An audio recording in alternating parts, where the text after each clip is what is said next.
Programang ito ay rated SPG, striktong patnubay at gabay ng magulang ang kailangan. Nagkasubukan nga ng tapang at galing si Tanggol at Miguelito, pero walang panama si Miguelito kay Tanggol kaya napahiya lang siya. Pero hindi ito matatanggap ni Miguelito.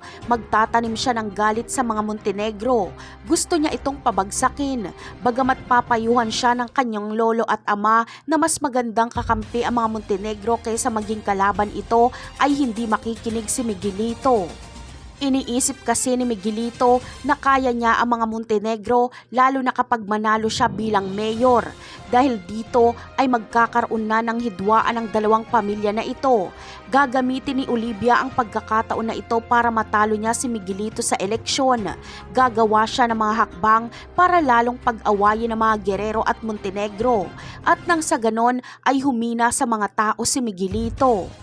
Parang si Olga ang galawan nitong si Olivia. Handa siyang traidorin ng sariling pamilya para sa sariling ambisyon. Makikipagsabwatan si Olivia kay Tanggol at Ramon para pabagsakin ng mag-amang Roberto at Miguelito. Ang pagbagsak ni Miguelito ay ang pagkatalo din nito sa eleksyon. Kapag si Olivia ang panalo, ay siya ang magiging protektor ng mga Montenegro. Sa kabilang banda naman ay hindi matanggap ni Rigor Nalaya na si Marites. Bugbog na naman si Marites. Gustuhin niya manghiwalayan na si Rigor pero hindi niya magagawa dahil ikukulong siya ni Rigor sa kwarto. Iniisip kasi ni Rigor na kapag lumabas si Marites ay baka sumama na ito kay Ramon. Kaya mas gugustuhin na lang ni Rigor na patayin si Marites kesa makuha ito ni Ramon. Lalabas kasi na natalo siya ni Ramon. Ngunit makakagawa ng paraan si Marites para makatakas. Sa bintana siya dadaan papunta sa bahay nila Marsing at doon siya lalabas.